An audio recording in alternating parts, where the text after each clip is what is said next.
Good evening, everybody, and welcome to another edition of 108 Stitches Baseball Talk. And yes, they are back. It is baseball season. And since Ron Renzy, wearing the old Marlins attire in orange, threw that thing called a changeup at me, I'm going to go out there and utilize that and maximize it to the max. So, with that said, folks, I want to welcome you to another edition of 108 Stitches Baseball Talk special broadcast tonight. We welcome Joe Littman to the broadcast.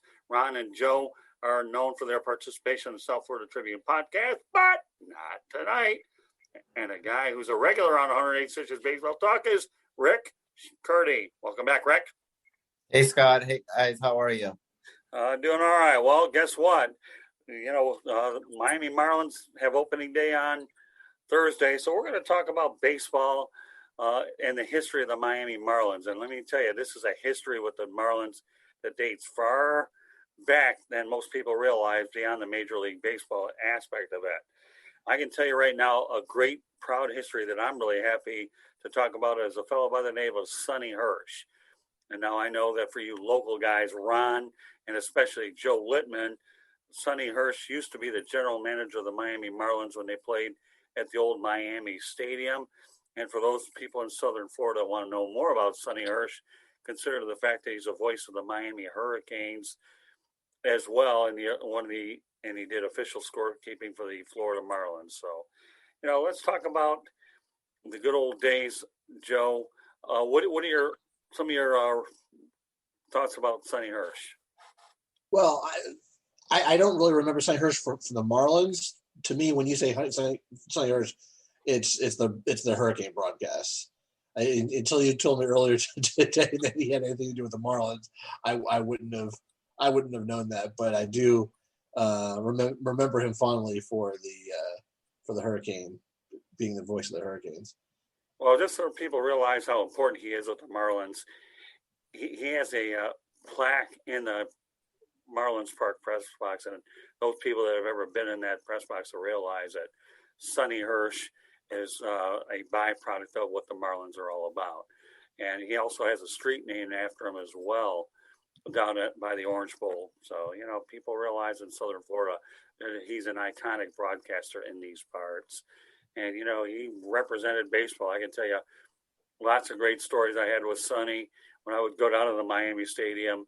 And obviously we know that isn't an area that you really particularly care to go way back in the day. But he did, and the Baltimore Orioles obviously, will train there for a while. And of course, then there was Class A Florida State League, and then the Baltimore Orioles would eventually come to Fort Lauderdale. But some of my best recollections of Sonny Hirsch is when he used to come to Fort Lauderdale all the time, and I was covering the Fort Lauderdale Yankees. And we could talk for hours and hours and hours about baseball. In fact, one of my fondest memories, and we had a lot of them, was we had a doubleheader, and we know that the rain dominates an awful lot. We had a doubleheader with the Fort Lauderdale Yankees and Miami Marlins that went into 2 or 3 o'clock in the morning is what it did. And by then, all the people that were feeding us food were gone, but it was a long night. But Sonny and I just shot the breeze. It was just unbelievable, But he's the reason, in my opinion, that the Miami Marlins are who they are. And most people should hopefully understand that if you do the history and you call up Sonny, he's definitely, in my opinion, the Miami Marlins. So with that said, let's talk about the Miami Marlins and their history. We talk about the fact that in their 28-year history, they have 2 World Championships in 1997 and 2003, and they suffered their only playoff series loss last year against the Atlanta Braves. So when they don't get into postseason a lot, they make the most of it. And to take those numbers a little bit further, their 3 playoff qualifications and 7 winning seasons are the fewest among MLB franchises. Now, we're going to get to a lot of the logistics shortly, and Miami and Colorado are the only 2 teams who have never won a division title.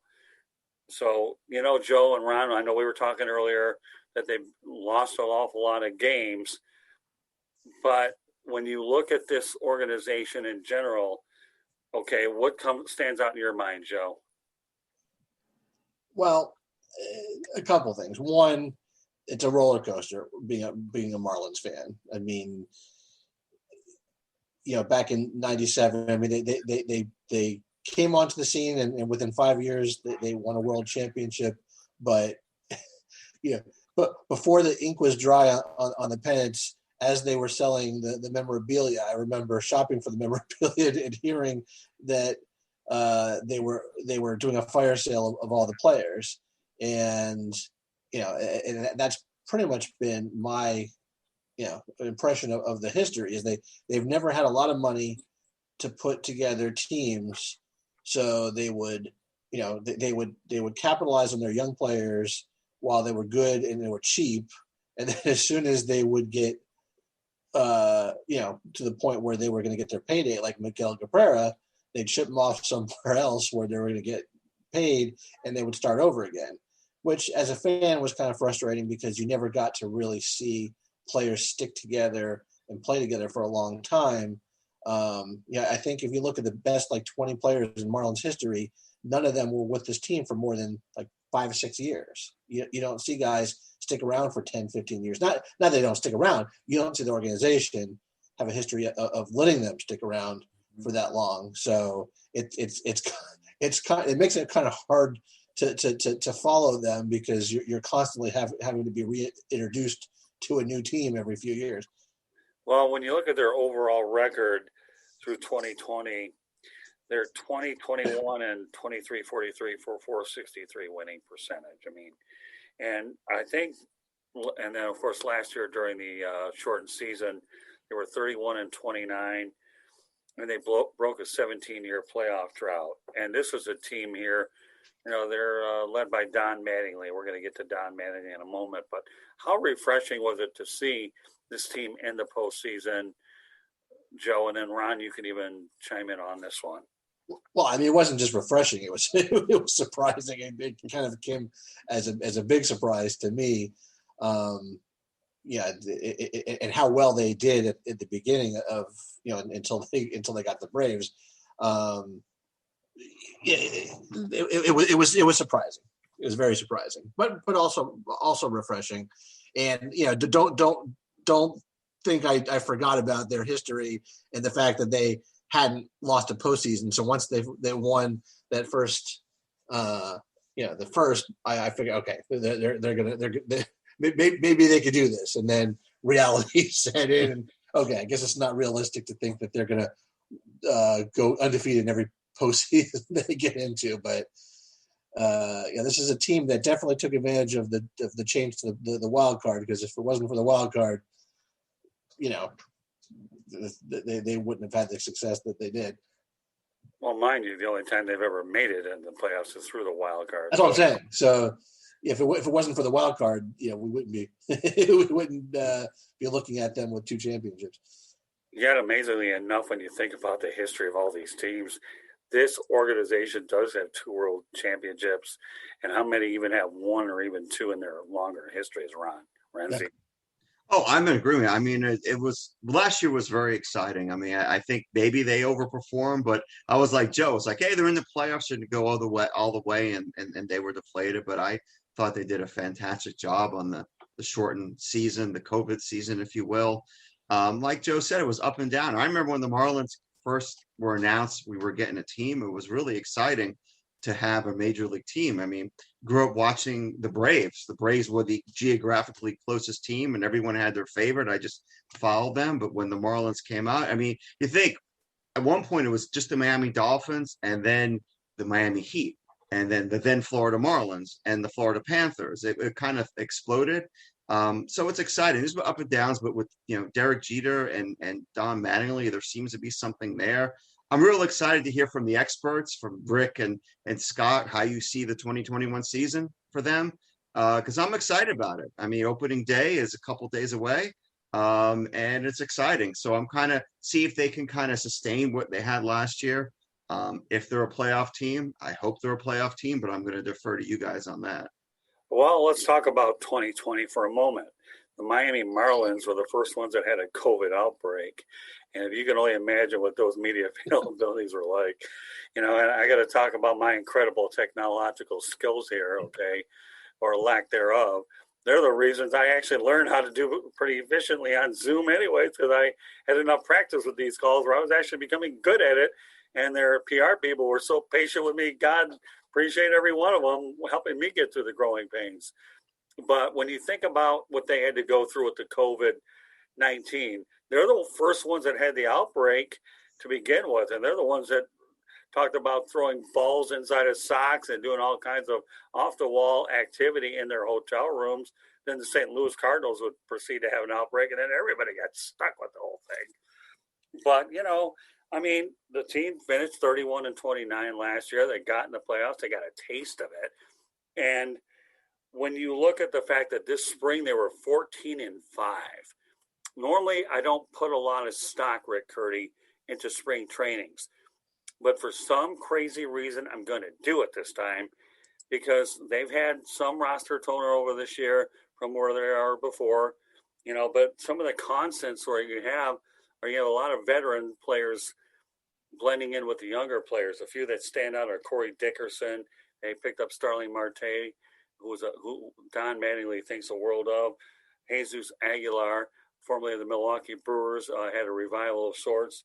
And Miggy Rojas, who played for Don Mattingly in L.A. So, and I know there's a lot of players on here that I'm not probably going to address right now, but they've got a good combination of younger players along with veterans. I mean, I know one of their top prospects, Jazz Chisholm, won the second base job. And I know that even with all these fire sales that a lot of people have spoken about with the Marlins in the past, they've made some good baseball trades and turned them into good prospects, Rick. Yeah, I know the Marlins had a really good season last year. That's why Manley got manager of the year. I said early in the last year that I said Manley would probably get the manager of the year for the way he handled the COVID situation because they did have massive outbreak, and then he found out they were partying and all that stuff, and he, instead of letting it get out of control, he rallied the troop together and they went to the playoffs. And what's so funny about this organization is they haven't been to the playoffs a lot, but they have 2 World Series rings. Right. And, they're the only wild card team to ever win the World Series. They're the first one to ever win the World Series as a wild card. So it's their history is really it's really unique. So I think they'll do very well this year. I think the momentum will carry over for this season. I think Manley's just the right person for that job. He's experienced. In his prime, he was one of the great, not only hitters, but defensive first basemen. And I think him and Jeter together work well together. And I'm excited about Kim Ng. I think she's she's terrific. And I think with all 3 of them together, working together, I really do see them. I do see them going back to the playoffs, to be quite honest. Yeah, we're going to get Kim Ng in a little while, but I'm glad you did bring her up right now. Let's talk about the Don Mattingly influence. He's 59 years old. Now, yours truly is 58. I mean, he grew up in the Yankees organization. Ironically for myself, my first pro beat happened to be with the Fort Lauderdale Yankees. So I grew up in the Yankee system myself as a writer, so to speak, enjoying those days over at Commercial Boulevard and Power Line, over at Fort Lauderdale Stadium. But let's talk about the Don Mattingly influence for a moment. The last 4 seasons, not counting the COVID-19 one, his loss totals have risen from 82 to 85 to 98 to 105. That's when things have really, really gotten bad. Nobody expected anything out of them last year, so they were, everybody's waiting for them to fall on their feet. But all of a sudden, you bring in Derek Jeter, you try to bring in some veterans to help bring in the younger players. And, remember, everybody knows about the Oakland Raiders, how they used to bring in everybody's cast-offs. And all of a sudden, those cast-offs, Red Curti, would have a chip on their shoulder. And before long, they were winning football games. And now this team is winning baseball games, albeit you really find out in baseball compared to football that, the real good teams are going to win it all because you have so many games to begin with. So let's talk about the fact that, he is nurturing the young talent, and they are working on enduring the rebuild, Joe, because I know in the past everybody talks about fire sales and all that, but this one has a different feel to it, Joe. I mean, they're going to have to convince me of that. Like, I know Ron said before he's all excited to see what they can do. It's not just the Marlins. I have become a little bit, when I was younger, I would always get excited for all of the Miami sports teams, like, what could possibly come in store for that season. Lately, I haven't allowed myself to be sucked in. Like, they got to prove to me that they could be better. Like the Dolphins, like every year I would get, they were my team forever, and I would get sucked in, and then they would suck, and then they got to show me last year wasn't a fluke before they sucked me back in. Because I'm a little bit, back just not too long ago, with just a few years ago, when they had a good core of players like Yelich and Ozuna and Stanton, to see the organization just come in and when it changed hands and just let them go. And I can understand Stanton; he was making a lot of money, but Yelich, they gave him away for nothing, and look what he turned out. I mean, they knew what he was. It's not like it was a surprise they turned out to be, even better when he went to Milwaukee. But it's just things like that, like, give me pause, make me hesitant about getting excited about the Marlins, because I feel like at any time I invest my my emotions into this team, they can just pull the rug out from under me. Sure. And so I always have a little bit of cautious optimism, and I don't try to get emotionally invested in them anymore. If they do great, then great. I'll definitely follow them, but I'm definitely not. I don't follow them as closely as I used to, just because it's hard. It's hard when they're constantly, changing up the lineup of the team, and not because I think they think it's for the best, just because they're forced to because of money, or which is also frustrating. Well, amazingly enough, when we talked earlier, there's no question that a lot of people echo your sentiments with the Marlins' model of instability for much of their 28-year history, being under 500, 3 playoff appearances. And yet, when you look at their instability, and you think of the managers that have been a part of it, they let Joe Girardi go after winning a Manager of the Year. And we all know what he ended up doing. But you have Jim Leyland, Jack McKeon, and yet this organization has had 6 no-hitters. 6 no-hitters. And I happened to see one of them, Henderson Alvarez, when he threw it against the Detroit Tigers, the final game of the year. And my history with the organization has been pretty unique, because I used to cover Tigers games there. I actually saw an opening day game, because ironically the Tigers went ahead and faced the Marlins for an opening day. So I've already got, for all the years it took me to see Detroit Tigers opening day game when they were going to close the building down, I saw the Tigers play opening day here in South Florida, so go figure. I've seen the Marlins take on the Milwaukee Brewers, and of course, I was at the 2017 MLB All-Star Game weekend, and that was pretty neat in itself. So, but yeah, I can appreciate where everybody's coming from, that when you have so much instability in 28 years, and you've had some good managers for sure that have actually been down here. But with all due respect to Don Mattingly, though, he's lasted longer than any other manager with this organization. And yet, Don Mattingly is amazing because, number one, I don't know if anybody understands this. It was a brief run. They had Barry Bonds as their hitting coach, and that didn't last long. And one of my favorite memories with the Marlins was when they beat the San Francisco Giants over at Joe Robbie Stadium. I didn't know about my press credential until the minute the game started, because my editor didn't let me know. So I tell you what, I raced on the Florida Turnpike as quick as you could get there. I got there at the bottom of the 4th, ended up getting in there, and I was part of that celebration, getting dosed with champagne. I didn't want no part of Barry Bonds. I still think he's the biggest fraud on the planet. But to see him actually wear a Marlins uniform for 1 year, I haven't had a chance to ask Mattingly, but one day when I get a chance, I'll ask him why he got rid of him. But I think Barry Bonds is a little egomaniac that probably didn't put in the work with the video and the things that he did. Just because you think you're a great hitter doesn't mean that you can take shortcuts with today's modern athlete. Rick, what are your thoughts about why you think Barry Bonds failed as a hitting coach of the Marlins? I think he's a pariah in Major League Baseball. I don't think anybody wants to touch him. He's a cheater. That's just the way I look at it. He's an egomaniac. He's not very popular. He's arrogant. And I think people are just upset with him that he broke one of the most prestigious records, not only in baseball, but in all of professional sports by cheating. Because if it wasn't for steroids, he wouldn't be the home run hitter. Because when he first started out, he was a leadoff hitter. He was a skinny guy, Right. and then all of a sudden he bulked up. He looked like Lou Ferrigno after one season, and all of a sudden he started hitting he was breaking records that Babe Ruth held, and I just was like, he's on steroids. Look at him; it's obvious he's juicing it up. And the sad part is that he would have gone to the Hall of Fame even if he didn't do all that, because he was already a great hitter.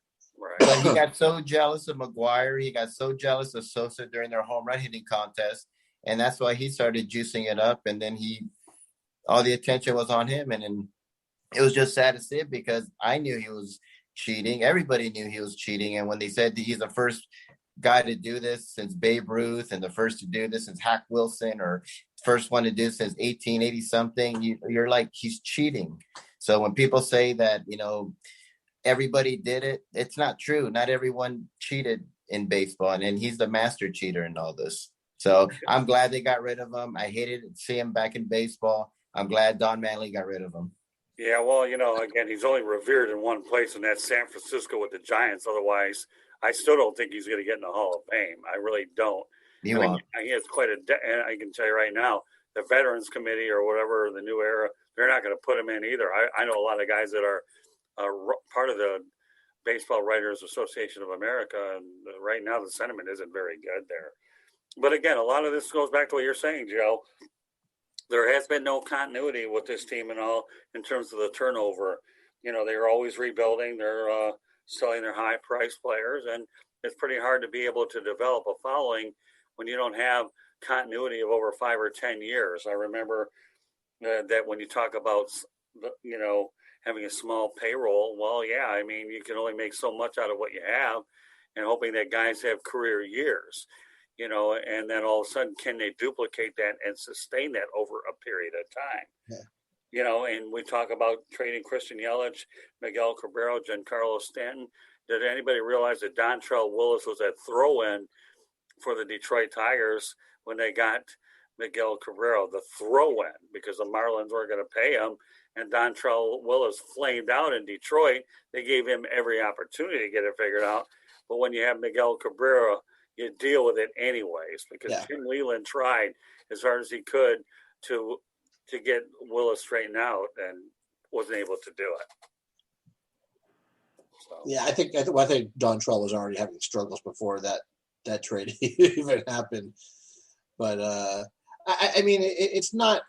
I mean, it's not all completely the organization's or multiple organizations' fault. I mean, the fans bear some of the brunt. I mean, if they supported the team more and there was more revenue, then it'd be easy. It'd be easier. And we know that historically, unless the Marlins are, Miami's a bandwagon team, except for the Dolphins. Pretty much nobody goes to any of the sporting events unless the team is doing really well.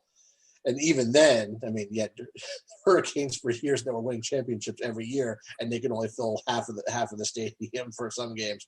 But that's just the way Miami is, unfortunately. And even if they're putting a good product on the field, they're not always drawing that well. But I remember when they built the new stadium, the ownership group at the time was like, okay, once we get this stadium built, we're going to go out and spend some money, and they did. But then the problem is a year or two after they spend the money, like, okay, that experiment's over. We can't afford these players anymore. Everybody's gone. And then we're going to sign some prospects, and it's like, okay, well, it's just not as exciting as a fan to when you were used to when you were following all of these players for a few years, and then all of a sudden you got brand new players who aren't going to do as well, and you don't know who they are. I mean, it's one thing if you incorporate them here and there, and you like when Miguel Cabrera first came to the team, nobody knew who he was, and then he exploded in 2003. But when you're starting from scratch all the time, It just wears on you. Scott, I would have to agree with Joe because he mentioned the word that as a Marlins fan, you've heard over and over again, prospects. Every year was prospects. So you figure 3 or 4 years out, it's going to be great. Nope, we're doing more prospects. So those prospects are infinite into the future. I'm hoping you guys mentioned Kim Ng and their addition to the team. I'm hoping the culture is changing, that they're not always going to talk about we'll be good in 5 years, 6 years, because like Joe said, the fans are like, well, 5 years never comes. 6 years never comes. The prospects, more prospects. And it's great. I'm not saying anything against prospects, but you want to hear something about a winning culture. And hopefully she's going to bring that with Mattingly and Jeter. And I kind of want to hear your guys' take on that as the baseball people. But as a fan, it was kind of exciting, that hire. And I just hope it works out. But I have to, Joe's right. We'll wait and see. Well, I think the other things that's important that every organization needs, whether it's the St. Louis Cardinals, obviously you have a marquee player like Albert Pujols and a mid-market, and they've had a lot of great players in their incredible history, and they've been to the World Series. They've experienced a lot of success. But when you don't have a player identity, I think it's important to have a lot of jersey numbers retired if they stay long enough. I mean, no identity is the key. I mean, even the Kansas City Royals, a team that's won 2 World Series championships, you talk about Hal McRae, George Brett, Rick, Dan Quisenberry, the list goes on and on. I don't think the Marlins have really come close to that. But, even the Tampa Bay Rays, to me, have had a lot of winning seasons, but they don't have the World Series titles to show for it. But player identity is what you really need in order to build a fan base. I don't care if you're 20, 30 years out. Okay, right, Rick? You've seen this how many times? Yeah, I mean, I think what's hurt the organization, unfortunately, is they had a very, very unpopular owner.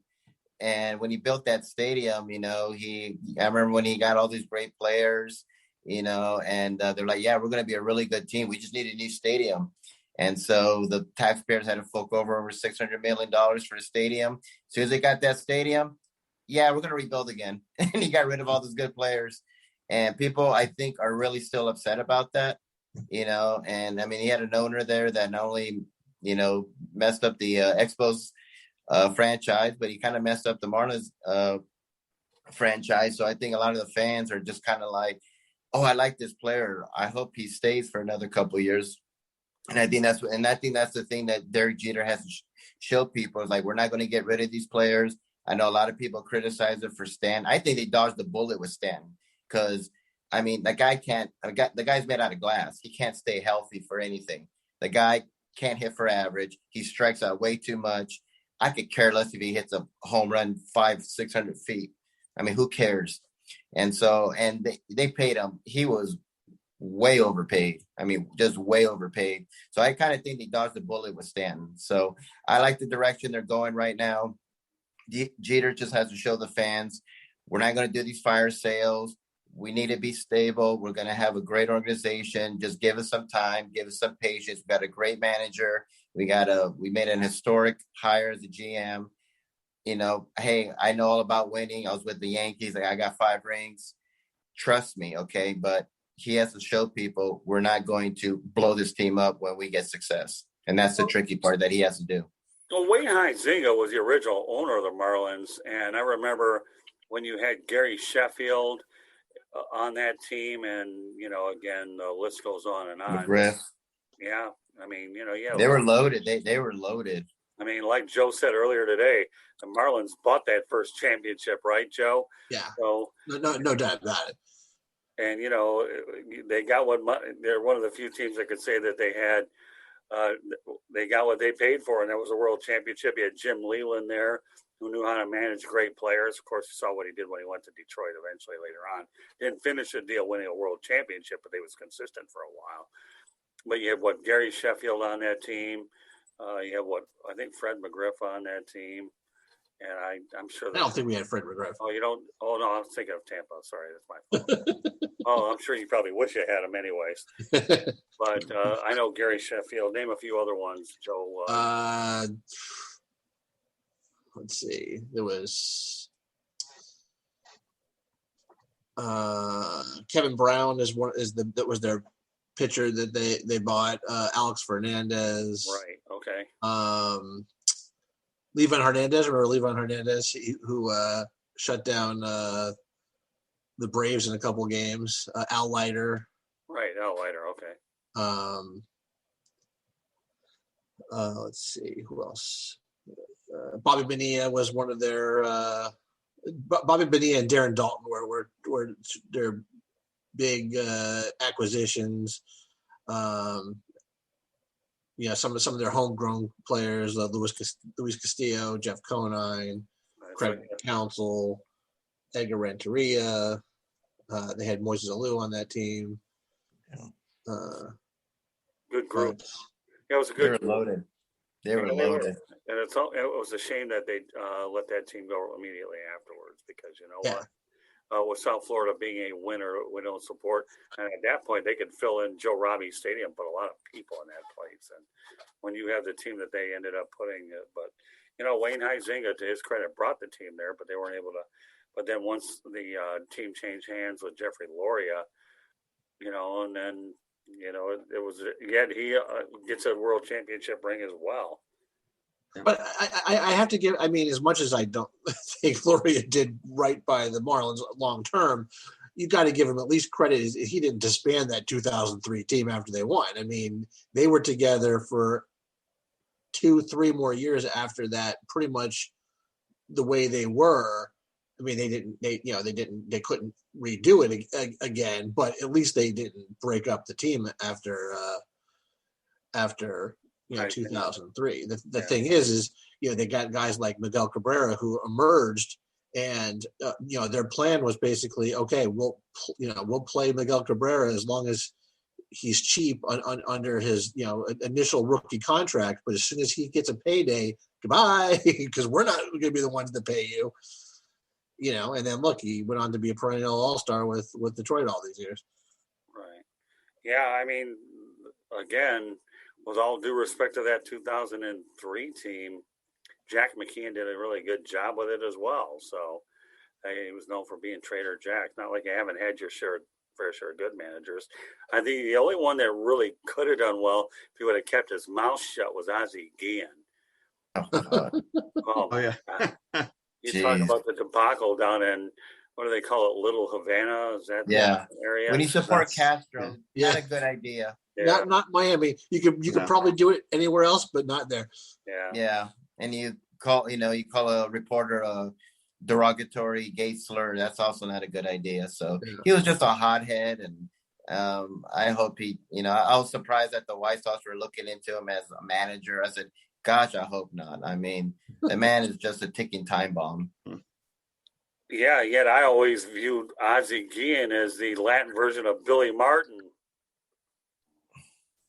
So I don't know where you guys want to go with this. I know Ron's not going anywhere with it. Joe, maybe not, but Rick and I probably could, right?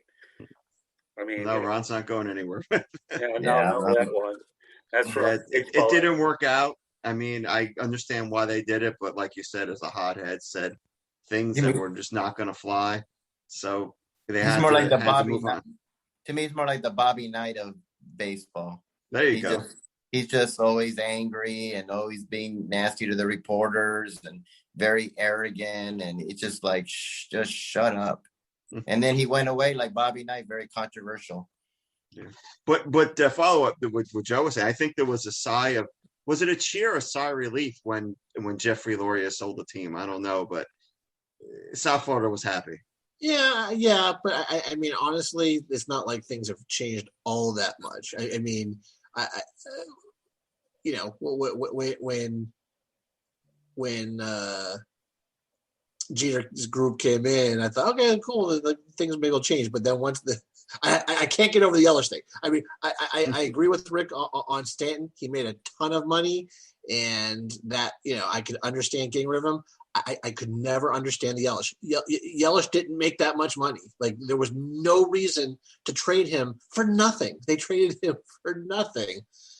I mean, that's the kind of kid that you want to build around, not just dump. So I'll never understand that. And it made me wonder at the time whether the new leadership with Jeter was really going to be better.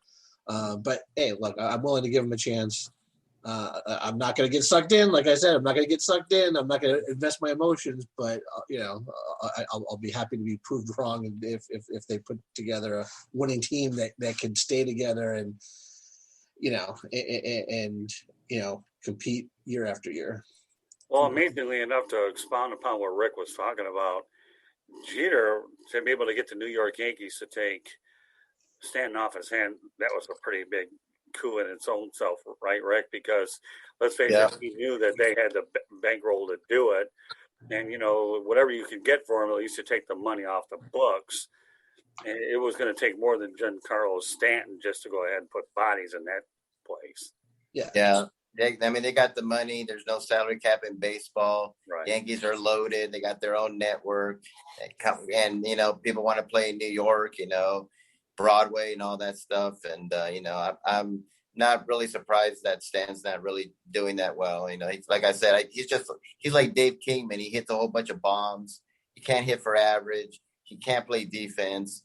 He's got like 50 home runs, but like 78 RBI. So they're all solo home runs. Right. And he strikes out way, way, way too much. I wouldn't have, like I said, I was surprised the Marlins gave him all that money. But, when you get a new owner, the first thing they do is a lot of them, they just dump everything because they're like, we're starting from scratch. We're going to do this again. So I really can't fault Jeter for doing the fire sale, because that's usually what happens with new owners. They just get rid of everything. They want to start fresh. And, and you just got to give them time. I think they're in the right step right now. And we'll just see what happens. But as long as they can show consistency and show the fans that we're not going to get rid of people, we're going to build, I think the fans will come back. And I think that's why fans are leery right now, because they don't want to get their hopes up high, because it's happened before. Yep. They won 2 World Series, and right after they win that World Series, fire sale, everybody's gone, and you're back to losing 100 games. So they're just, giving him time and patience. But it's a good thing it's Derek Jeter, because any other owner, I think people would be kind of like, yeah, it's not going to happen. Well, Derek Jeter, to me, when you talk about franchise icons that are trying to have impacts on their old teams or new teams, for example, Steve Yzerman took on the Red Wings situation, and I think in no time he will get the Red Wings situation straightened out, because he built the Tampa Bay Lightning into what it's turned out to be. John Elway was able to help the Denver Broncos win a Super Bowl in the front office. Joe Dumars, for a lot of time, I know I'm bringing a couple of Detroit references in here, did fine with the Pistons for a while before he ultimately left. But now Derek Jeter, to me, I believe he's on house money, because you're talking about a man who came from the Yankees farm system and ended up not being traded away like many of the Yankees did back in the 80s and 90s. One guy that I remember, Rex Hudler, who I got to know when he was in Fort Lauderdale, ripped George Steinbrenner for trading away good players. And Rex went on to have a pretty good career. But so Derek Jeter, like Don Mattingly, they're both byproducts, of a good farm system. They were. George Steinbrenner would ship guys off for the win now approach, But Derek Jeter and Don Mattingly did not. They were developed inside. I joked around with Don Mattingly one time a few years ago. I believe it was in 17 or whenever I did. It was that I ended up buying a Hydrostone statue of his out in Cooperstown, New York. And, me, I like Don. He's one of those down-to-earth, even-keel people. I've gotten to know him through our media availabilities. He's from the Midwest. He's from Evansville, Indiana. I'm from Motown. What do you expect? And I said, Don, you better make my Hydrostone statue worth a lot of money. He said, well, I'm going to do it. I'm going to have to do it managing. And, and hopefully I can do it with success as a skipper. And I think it's still worth a piece for me anyhow. But Don Mattingly is class all the way. When we talk. So my question to you guys is this, The Miami Heat have a winning culture. And, Joe, we talked about the Miami Dolphins getting the leeway because they've been here the longest, long before you had any of the other 4 major teams. You had the Fort Lauderdale Strikers of the North American Soccer League, Miami Hurricanes, and, of course, the Miami Dolphins. They have a But the Dolphins have more leeway because of the first game in town, and of course the Hurricanes. To me, back in the days in these, when Howard Schnellenberger, and by the way, no broadcast would be complete without sending our condolences to Howard Schnellenberger, who passed away over the weekend. He saved the Miami Hurricanes program from going bust, and he did a marvelous job with Florida Atlantic University Owls and Louisville Cardinals. But amidst the inconsistency with the Marlins, can South Florida support Major League Baseball? Knowing full well, that Marlins Park, is on the same site as the Orange Bowl where they used to put 75,000 people in during those winning seasons. You got half the capacity on that same location, albeit I realize that you don't have the location of Broward and Palm Beach County, but you're talking 35,000 versus 70,000 if they show consistent baseball. And then I'll follow it up with the question about the Latinos and so forth afterward. Joe, why don't you answer this one first? Can South Florida support Major League Baseball? Can they? Sure. Will they? Probably not. Just because South Florida is a bandwagon. If the Marlins are really hot, like they're like first place or they're close to it, they got a really exciting pitchers and hitters that you could follow. Like, the last few times that there was like a buzz that I could discernibly feel about this team. I remember back in 2003 when Dontrell Willis went on like that 10-game winning streak, there was a buzz and people wanted to go to the games to see that. Up until that point, I don't ever recall, anyone feeling about the Marlins like that was like a must-see thing, but people wanted to do that. And I think before Jose Fernandez died back in 2016, he was creating that same type of buzz as well. And unfortunately, he passed away, and I think that was a big blow to the franchise when that happened because people were the same way. They wanted to go and see him pitch, but and this is kind of all part and parcel with the constantly changing names and faces of the organizations. Like, you're not going to create that buzz with any particular players unless they're around long enough for that to happen. Like I like right now, I couldn't really name players on the Marlins just because they are constantly changing and they haven't really drawn me back in. Like if they start winning and they create that buzz, then I might say, hey, I want to go down and check this out. And if they put together a streak like that for a consistent time, maybe they could. But I'll just go back to what I was saying before about the Miami Hurricanes. I mean, they had years and years where they didn't even lose in the Orange Bowl. Right. And if they were playing FSU or they were playing Notre Dame, sure, they were going to sell out. But if they were playing the Toledos of the world, you'd be lucky to get 35,000 people there. Now, if we were in Michigan or like at Penn State or Ohio State, you'd have 80 to 100,000 people at those games, no matter who they're playing. Miami, not so much. So if you're not putting a really exciting, good product on the field, the fans aren't gonna go. I mean, even if you do put a good product, if they might not go, but they're certainly not going to go if it's mediocre. Okay, so with that said, Joe, and you bring up a lot of interesting points there. Providing that the Marlins are able to show some continuity, because that's really what we're talking about, right, Ron? It's continuity over a sustained period of time. How many years, in your estimation, again, it's just an estimation here, that, knowing that they're retaining a lot of their better players and that Derek Jeter and his owner and Kim Ng, how many years do you think that would be able to be before they can actually develop that consistent following that they need, for people to be believers? I personally don't think they can. I think as long as they're winning, they could do it.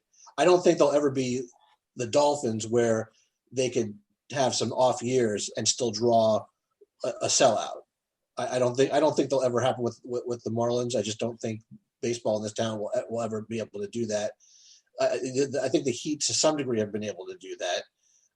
Even if they're not like winning championships, they're still drawing well. I don't know if baseball could I'd be surprised if baseball could do that. I think if as long as they're winning, they can do it. But once they're not, I think it's just going to go back down to the $10,000-$15,000. I mean, 10,000-15,000, people in the seats if they're lucky. Ron, you have any opinion on this? Yeah, I'm kind of along the lines of Joe. Joe, I think first of all, South Florida is not Detroit and it's not Chicago. They're not the Cubs. People will go, and I think Scott, you know better than me. The Tigers, people will go. I think the way it is here, I'm thinking you brought up the Miami Heat. They develop what they call a culture. I think the Marlins need to do that, and I really think the Marlins.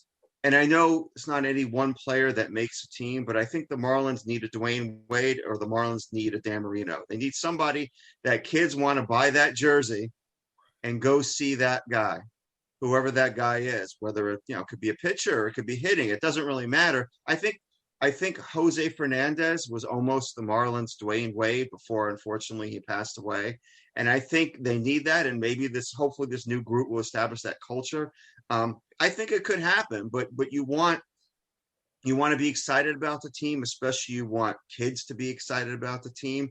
And face it, you want to go down the street, when we're open up, and you want to see kids wearing a Marlins jersey with some guy's name on the back that they want to go see that guy.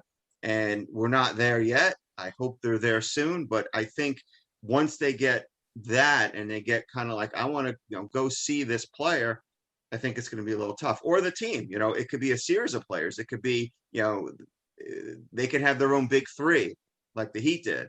We want to go see those guys. And I hope it's going to happen under Jeter and Kim Ng and Don Mattingly. We'll see. Rick, what are your thoughts? Yeah, I'm on the lines with that. I think what hurts it is that baseball is such a long season. It's not like basketball. Baseball's like the third most popular sport right now. Football's a short season. Basketball's short. Baseball's over 160 games. It's a long season.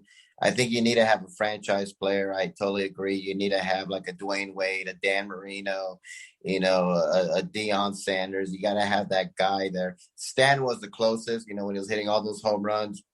I see him on Good Morning America, see him on ESPN, like, oh my God, Stan hit a 510-foot home run. But that's all he did. And then when they traded him away, they didn't have any of these marquee players.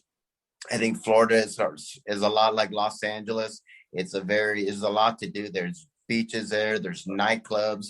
People want to go out and party. And last thing people want to do is go to a baseball game, and they're trying to speed up the game to make it more interesting for people, and they're having some issues with it. There's no LeBron there. There's no Dwayne Wade. And they're just starting right now, the Marlins. And they could do that. They can have those players, but they've had that history of getting great players and then getting rid of them. So they have to build that consistency. But can it happen? It's going to take some time, but they really need a big blockbuster guy that can make the headlines. And if they don't have that, then it's going to be very difficult for them. But can it happen? Sure, it can happen. But will it? I don't know. We'll see. Yeah, when you talk about warm weather climates per se, we talked about Southern California, the LA area, and of course Miami. Of course, we all know it. It's a bandwagon area, and you have four major sports. And you also have Arizona too, where you have the Diamondbacks out there. So anytime you're dealing with warm weather climates and you have more activities to do, then certainly you have some logistical challenges where, unlike a lot of the cooler climates where, sports is what they live for. Therefore, you don't mind spending that extra entertainment dollar that you can't go out to a nightclub and do what you've got to do. But yeah, there's no question that you have some logistical challenges. But let's talk about the fact that Derek Jeter himself, they have a beautiful ballpark. There's no question about that. They have the garages there. I don't know what they've developed there. But let's talk about the local area per se, okay? Can they generate enough interest in the Latin community around there to put enough bodies in there? I don't know enough about that area down in Dade County. The Coconut Groves, is that what they call it? I don't know, Coral Gables, and I don't know whether that and Dade County itself, where you can bring enough people to, because I know that was their idea, wasn't it, Joe, when they put that stadium down there, that you were looking to appeal to that particular market? Well, I mean, I can tell you just demographically, the downtown area, like the Brickell area, I mean, there's been a renaissance right around that area. So there's plenty of people that live downtown. It used to be, back when I was a kid, you worked downtown and that's it. You cleared out at night and there was no activity anywhere in that area. Now it's completely changed. Now that, but unfortunately, and this is another thing that makes me shake my head about Miami, that stadium should have been in Bicentennial Park or the park that's open where they have all the concerts. That should have been like a waterfront park overlooking the bay. Instead, they put the Miami Heat in an enclosed arena on the water. I'll never understand why they did that. Having those windows in the outfield overlooking the bay and they could open it up, that made sense. But putting it on the Orange Bowl site, I just never understood that. I mean, it's not far away from downtown, but if it could have been downtown where all the people in Brickell could have just like taken the people mover over to the game, I think that would have made more sense. But having said that, I don't know if that crowd that lives downtown are going to be the type of people that go to the games or not. I know there would have been a ton of people from Broward and Palm Beach that probably would have, right, if it was located more centrally somewhere in Broward. But, I don't see too many people from Palm Beach driving down there, and probably a lot, including myself. I used to go to games all the time when it was at the old Joe Robbie Stadium, but I haven't been to a Marlins game. It's too much of a headache to go down there for me, living up in Northwest Broward. Yeah, I mean, I like I don't get down to Miami very often because I'm a Broward guy myself. But although with my occupation, I'm going to have to go there, obviously, because that's a part of what we do. But where the Miami Heat put their stadium, wasn't that by the Bayside area? If that serves me correctly, it's right on the water. You could Mickey Harrison could drive his yacht up to it if he wants to, which just never made any sense to me because it's enclosed arena. There's no view. You can't see from the arena onto the water. It just never made any sense to me why they would put. Well, the Miami Heat. You don't feel that the Miami Heat did any justice by putting it over there? Well, what also, I mean, eventually, the Heat should have been playing in Broward at the BB&T Center. And this is another thing that the city of Miami did that is frustrating. Because back when the Heat wanted them to build a stadium, they said, no, we're not going to build you a stadium. And then all of a sudden, when the Panthers were getting the BB&T Center built for them in Broward, and they were faced with losing the Heat to leave Miami to go to Broward, all of a sudden they're like, oh, we'll build a stadium now. So now we have two major arenas in a city that really only needs to have one because Miami initially wouldn't step up, and then they did. And then when they did, they put it in a place that makes absolutely no sense. I mean, that stadium should be on the water, kind of like, the ones out in California, like Pac-Bell. I don't know if it's all called Pac-Bell, but, out in San Francisco where you see the people in the kayaks going for the home run. I mean, that would be amazing. But no, they decided to put on the Orange Bowl site in the middle of,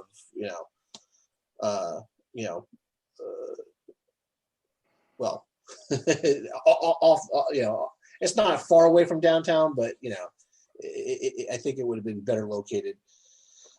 If they were going to leave it in Miami, I think it would have been better located downtown. But if they really wanted to draw from the Tri-County area, I mean, putting it somewhere in Broward, I mean, there was plenty of room out in Sunrise, where the BB&T Center is. They could have put it there as well, but. Yeah, so you don't really feel, and I it's good that having local guys on like you guys are, that the Latin community is enough to sustain Major League Baseball in Miami, if I'm understanding you correctly, Joe.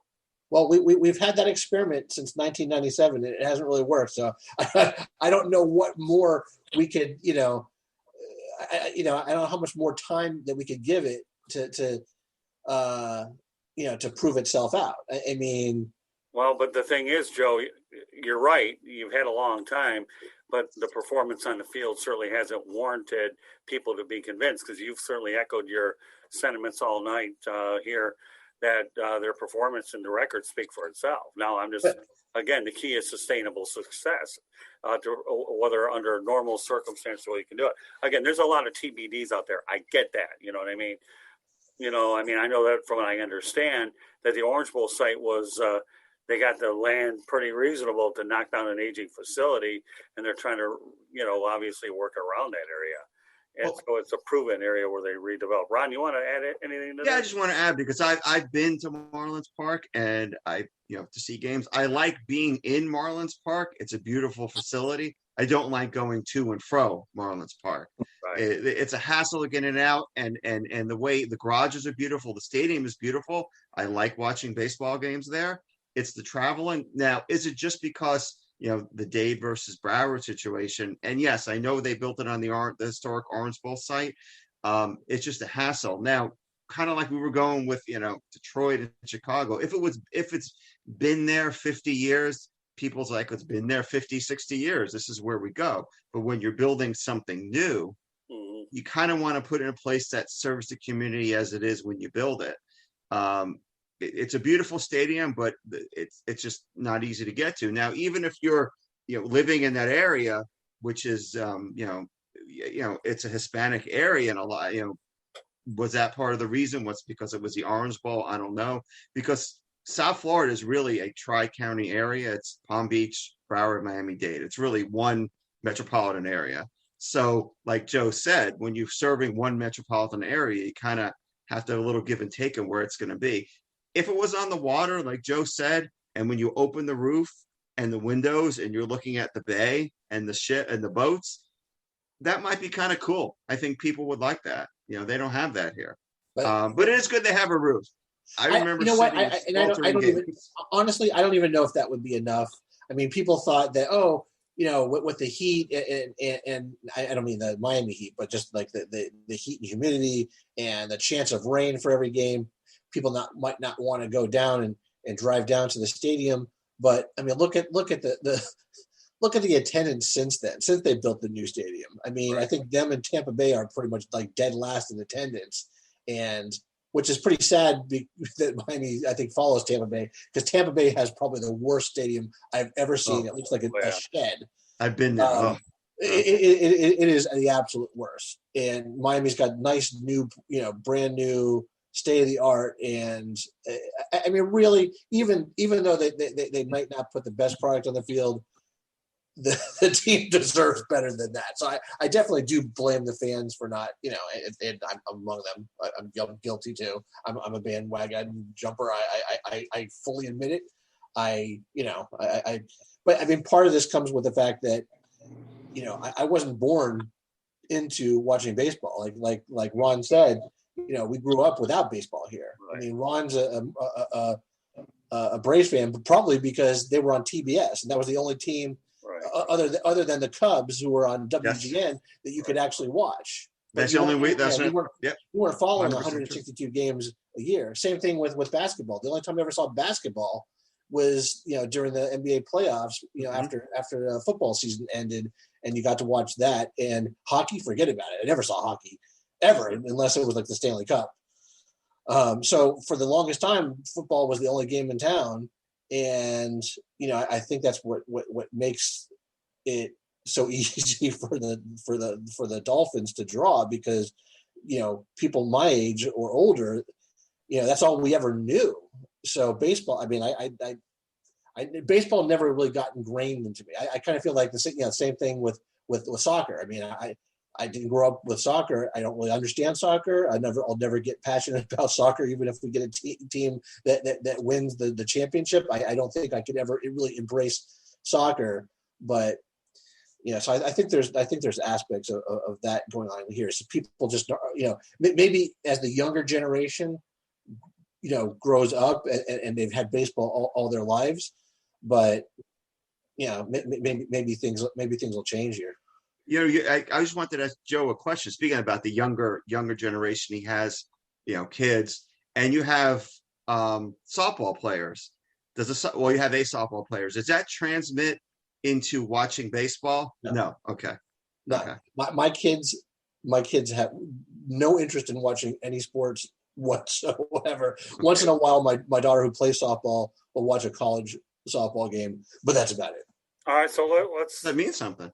We're talking about South Florida as a sports town. You know, it's interesting how you bring up the Florida Panthers. So I'm going to go ahead and bring you into this conversation too a little bit, Rick. Okay. Okay.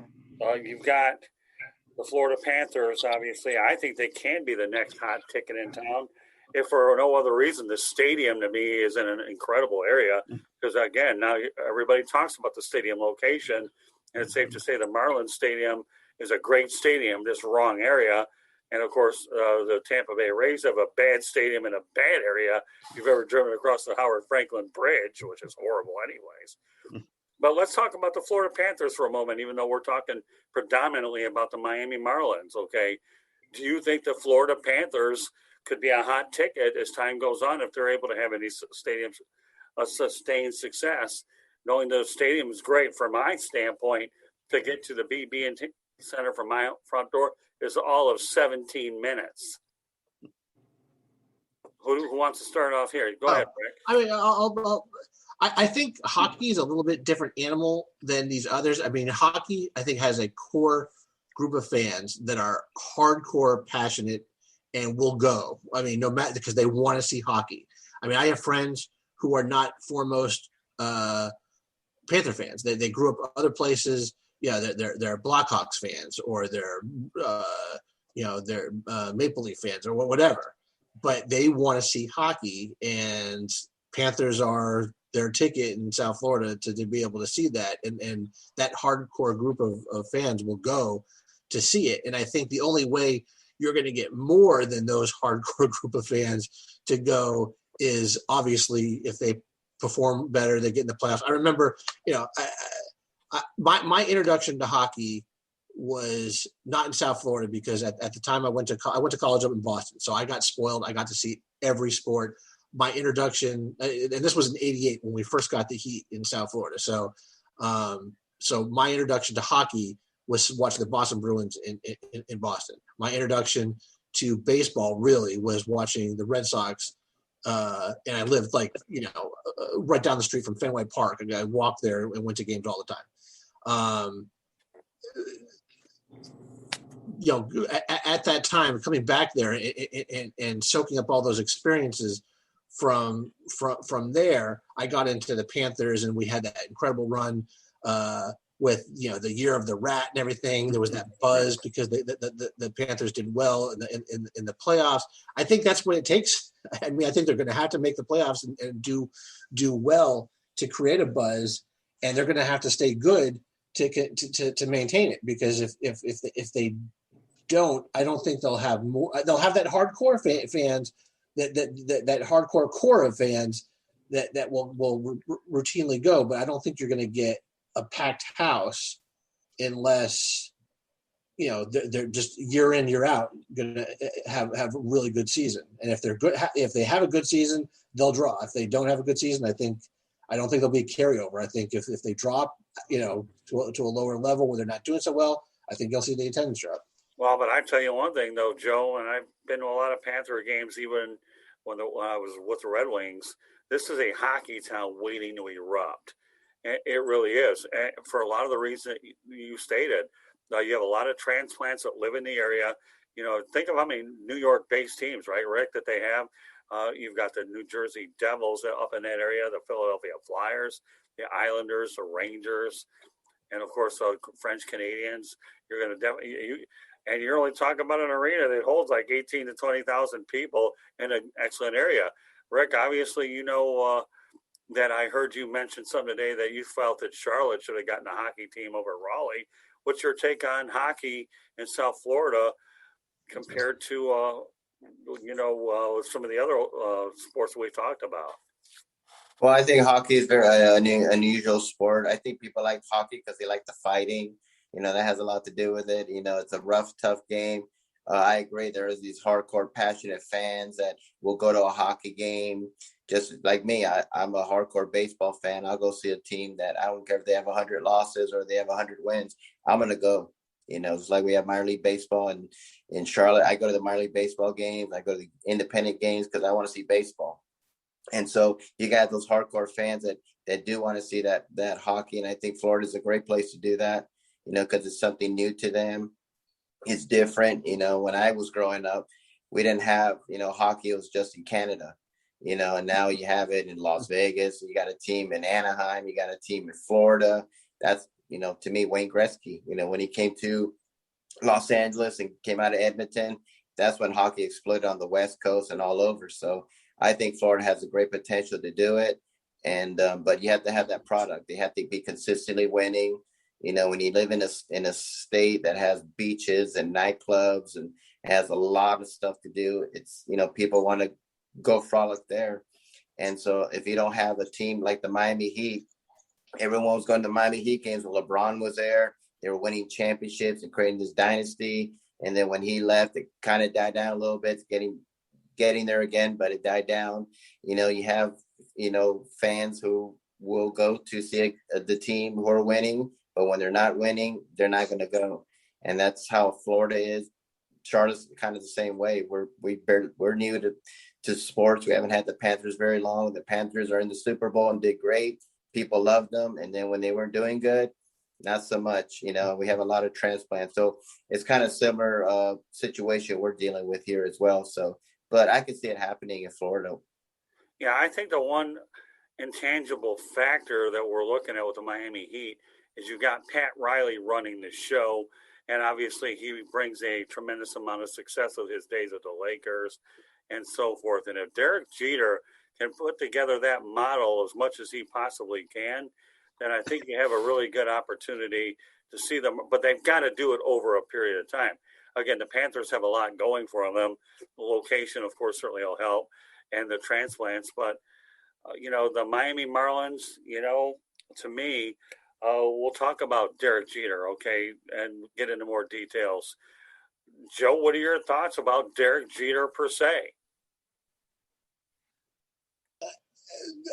For me, the jury's out. If he's got to prove to me that he's going to be different than the prior ownership groups and put a team on the field that's going to, one, be good, but also going to stick around.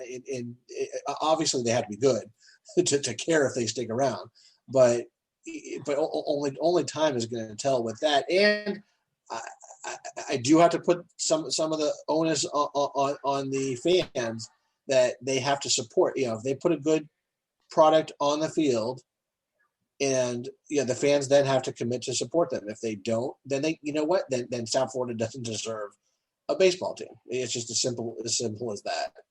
It's got to be a two-way street. It can't be, the team putting a great product on the field and then having 10,000 people in attendance at games. I mean, that's just not a sustainable model. And I mean, could it happen? I think it could, but I guess the time will tell if the ownership and the fans can work together to keep a really good team together for more than just a couple of years. Well, there's no question, and Rick alluded to this a little bit earlier, that the Marlins made a home run hire in Kim Ng. She has incredible qualifications with Major League Baseball, the Dodgers, and so forth. So, and of course, she's a pioneer, a woman general manager. And when it's all said and done, it doesn't matter whether you have a woman or a man, if she knows her business real well, like I know Kim does. And I know the one thing in Zoom meetings that I've been a part of with Kim is she does emphasize player development. I know that when spring training's over with, she'll probably make her rounds around the various minor league teams that you have there. So player development is the key. And I definitely believe that Kim Ng and Derek Jeter and Don Mattingly collectively as a threesome with solid ownership certainly give this area some optimism, which they haven't had with Jeffrey Loria and Wayne Huizinga down the road. Again, sustainable success are the key words. So Ron, what are your thoughts about Kim Ng? I mean, and Derek Jeter. I think the Kim Ng hire was a really great hire. I mean, I know she has a great reputation with the Dodgers and then with Major League Baseball. I think it's good. It's historic. There's no doubt about that. I mean, it's a historic hire and got a good general manager. So I'm kind of excited about the direction they're going to go in. And I think that group seems to be working well together. And Joe said to use a corporate word, synergy, hopefully they get the synergy and get the fans involved, and the team does its part and the fan does its part. I mean, I know we're talking about the dynasties around Major League Baseball and or the teams, but there are a lot of other cities that are very similar to South Florida. And Rick was saying Charlotte's probably gonna be the same way, where it's not the Cubs, it's not the Tigers, where we're going to the game. They want to have a good product on the field. But if you have a good product, you got to expect the fans to go and attend the games. And I think it could happen. And I'm hopeful it's going to happen. And I think this year is kind of telling, because let's see if they can continue the momentum from last year. They can continue the momentum from last year and be a solid team. It's going to be good for the fans and good for the community. Excellent points, Ron. You really do. They have a great nucleus of young pitchers. I know Sixto Sanchez, and there is one guy that they're talking about, and there's a lot of other guys I'm not going to mention here, because I'm just talking about the whole idea of this broadcast is about South Florida supporting Major League Baseball. We know that the Marlins, with their history, while the majority of it, one loss has been down, somehow, some way, they have a couple championships and they have some historical moments connected to the whole thing. But when you talk about Don Mattingly, Rick, and obviously the baseball guy that you are and I am, you think that Don Mattingly belongs in the Baseball Hall of Fame? I love Don Mattingly. He's a great man, great manager. In his prime, he was one of the best players, but unfortunately, back problems hurt his career. As much as I would love to say it, I would say no, he's not to be in the Hall of Fame. I think that the injuries have overwhelmingly hurt his career. He would have been one of the greatest of all time, probably would have won a Triple Crown, and during the mid 80s, he was one of the best baseball players, not only hitting wise, but one of the best defensive first basemen ever. And then unfortunately he retired, and that's when the Yankees went on their run. I think if he won a couple of championships and stayed there, possibly. But with the injuries and no World Series, unfortunately, I would have to say no. Yeah, you make a good case, because Kirby Puckett had comparable stats with Don Mattingly, but he has a couple World Series championships to show for it. But, for whatever it's worth, I'll look at the numbers with Don Mattingly. Lifetime 307 hitter, 2,153 hits, home runs 222. 1099 for the RBIs, 6-time All-Star, and 9-time Gold Glove. So are his numbers comparable to what some of the other ones are? Yeah, the X factor is the World Championships for sure. So, as we talk about the history of baseball in Miami, Rick, you were kind enough to point out Satchel Paige. So why don't you give everybody a little history lesson where Satchel Paige fits into the historical perspective of baseball in the Miami area? Well, a lot of people just think of the Marlins as, oh yeah, they became a franchise. They haven't been around that long. Actually, they've been around for a very long time. They were actually a AAA franchise in the International League from 1956 to 1960. They were the AAA affiliate of the Phillies from 56 to 58, and also the Orioles from 1959 to 1960. And Satchel Paige actually pitched for them. He was 50 years old when he pitched with them. And he had an ERA under 2. And it's just amazing the career of Satchel Paige. But I didn't know about that. I had no idea, not that long ago, that I thought the Marlins were, came in 1993, and apparently they've been around since the 50s. And one of the legendary baseball players, Satchel Paige, played for the Miami Marlins back in the 50s. Yeah, amazingly enough, a lot of people don't realize the history of baseball in general in the Miami area. Getting back to the Miami Stadium, that was one of the hot venues. I think Joe, for a while, that Miami Stadium was a pretty hot venue for a while. Unfortunately, it didn't stay that way. I know the Miami Arena, wasn't that one of your buildings many years ago, where the Heat and the Panthers played, if I understand correctly? Yeah, well, the old Miami Arena that was built in '88 when the Heat first came to town in Overtown, the Marlins and the Panthers both played there until they both wanted new stadiums built, and then and that's when they went their own separate ways because Broward decided they were going to build a stadium for the Panthers in Broward, and Miami said, "Oh crap, we better build something here, or we're going to lose the Heat to Broward." So, and speaking of that Miami stadium, I when I was a kid, because we had no other baseball teams down here, I was an Orioles fan because of the Orioles playing spring training down here. It was partially that, and every one of my other friends who were baseball fans were Yankees fans, and I was always the contrarian. Like kids that grew up here rooting for the Celtics. Like I rooted for anybody. I could never root for the team that everybody else was rooting for. So back then, while all my other friends were Yankees fans, I chose to, because they were spring training in Fort Lauderdale. I chose the Orioles because they weren't the Yankees. Right. Well, but I remember going to games down. I think they call it Bobby Maduro Stadium. Right. Yeah, they did. Yeah. In fact, ironically, I don't know if you guys know this or not, Rick. Maybe you do, maybe you don't.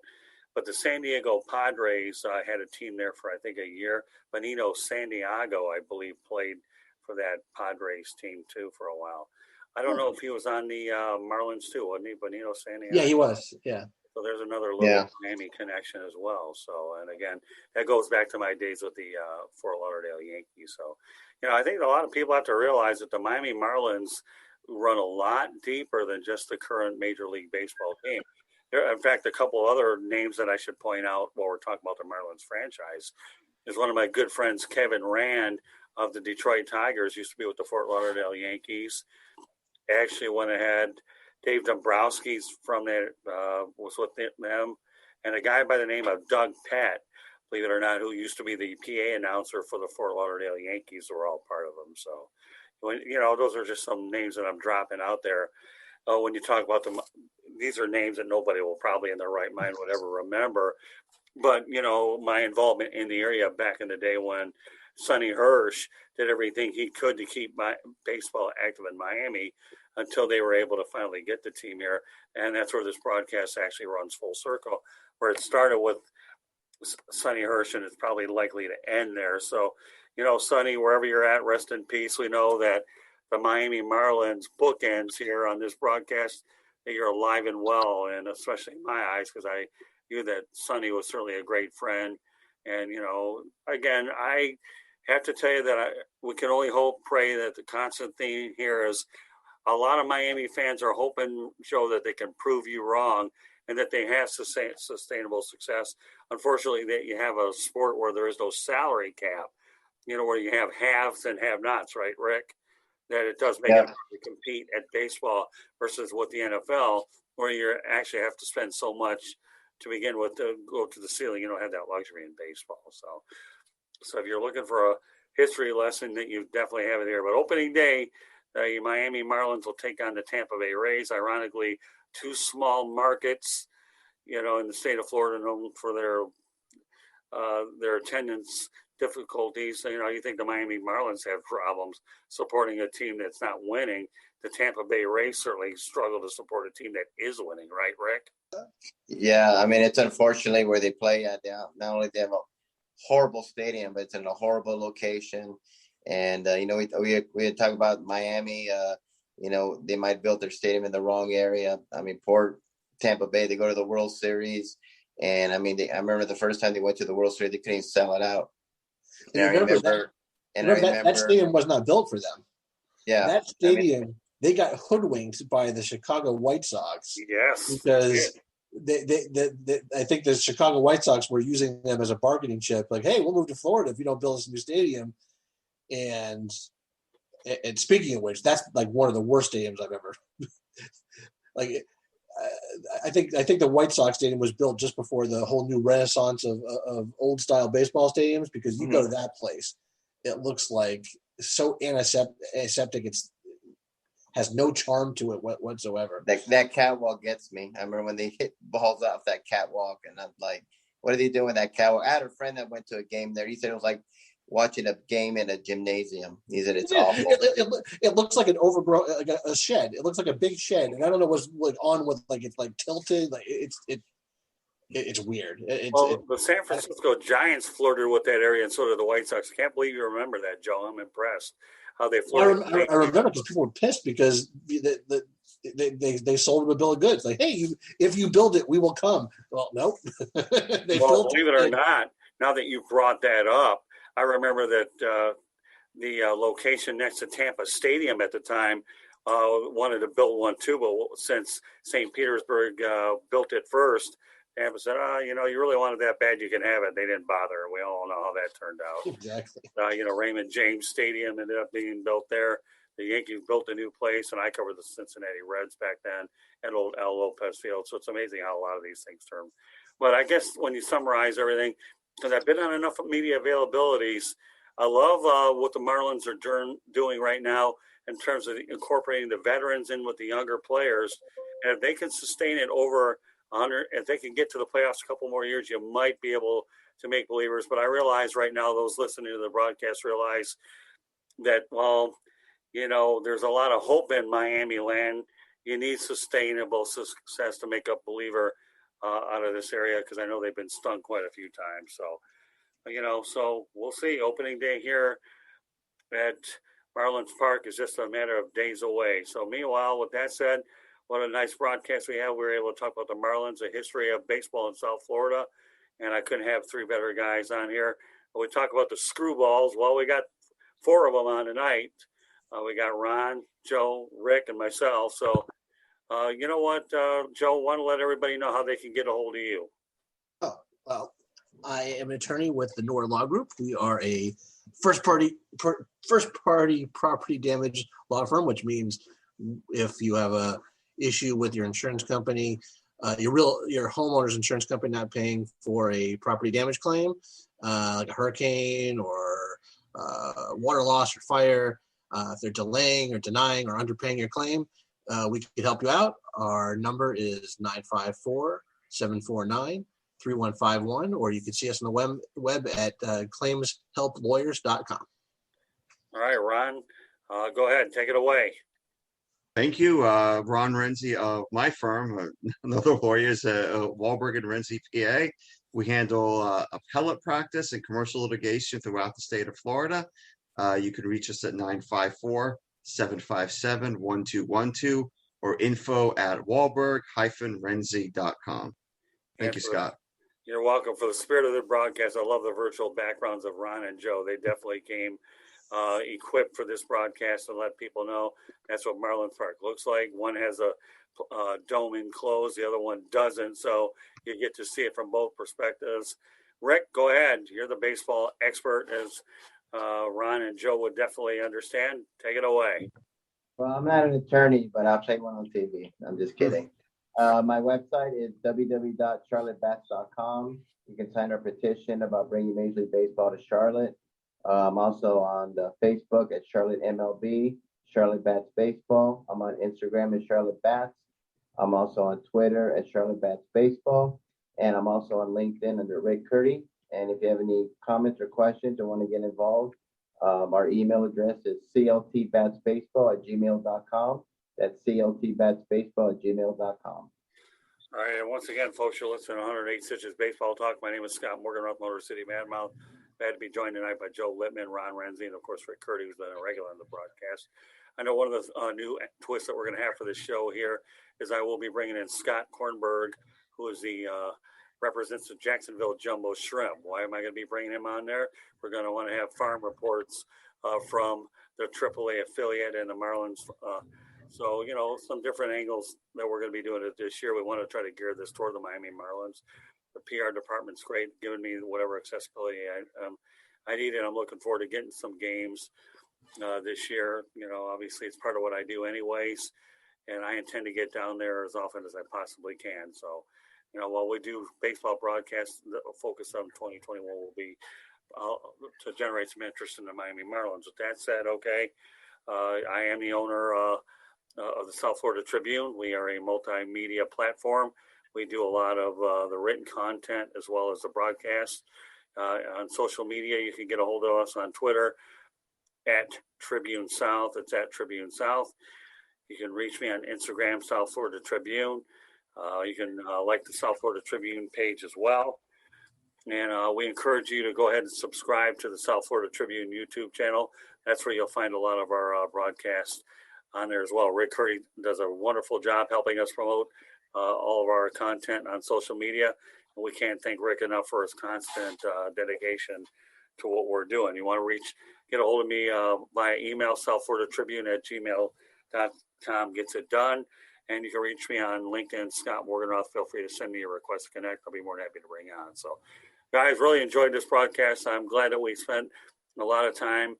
It's a very thorough broadcast, as I knew that it would be. But when we're talking about the history of the better part of 50, 60 years, right, Rick, of baseball in the South Florida area, that's why I had no problem spending a little bit more time going into more details, just hoping that our listeners will get something out of it, because there's a lot of history to play with in this area that most people realize. So beyond the old Turner broadcast and WGN and WTBS, it's a total different animal now, for sure. But meanwhile, on behalf of all of us screwballs, and tonight there are 4 of them, us, okay, and no, I'm not talking about Fred McGriff, okay, who is a Tampa Bay Ray, okay, although I tell you, I still think that Fred McGriff does belong in the Hall of Fame, but that'll be for another broadcast, right, Rick? There you go. You're agreeing with me. How he's not in the Hall of Fame is mind-boggling me. Yeah, a lot of things are, but at any rate, on behalf of Joe Littman, Ron Renzy, Rick Curti, my name is Scott Morganroth, the Motor City Madmouth. Thank you for joining us on this edition of 108 Stitches Baseball Talk, and we will catch you the next time. Joe Littman and Ron Renzy, who spend a lot of time with me on the South Florida Tribune podcast, and we're going to be relaunching that again, our broadcast soon. So, and Rick, he's Mr. Versatile. He goes every place. So, meanwhile, thanks again for joining us, everybody, and have yourself a great night. Rick, before we say one thing here, give everybody the COVID message. Well, out there, things are improving, but we still got to wear masks, and we still got to social distance, and please get your vaccine. I just scheduled for my vaccine. I'm getting my first one on April 10th, and I'm getting my second one on May 1st. Please get vaccinated. This thing is serious. We haven't seen anything like this since the 1918 Spanish flu. And it's crazy what's going on, but we're getting there. The light's at the end of the tunnel. We've got to hold on a little longer. But please get vaccinated when you can, and wear masks, social distance, and just use common sense. Yeah, my wife Candy and I are scheduled to get ours over the weekend too. And when you lose a family member like it did my Aunt Judy to the whole thing, not that I don't have sympathy for a lot of people that have lost their lives or that take this virus seriously. We're far away from getting there. I know that now more and more teams are letting fans into stands, but by the same token, you still have to utilize the protocols and precautions anyway. So once again, on behalf of Joe Littman, Ron Renzy, Rick Curti, my name is Scott Morganroth, the Motor City Madmouth. Thank you for joining us on 108 Stitches Baseball Talk. Good night, everybody.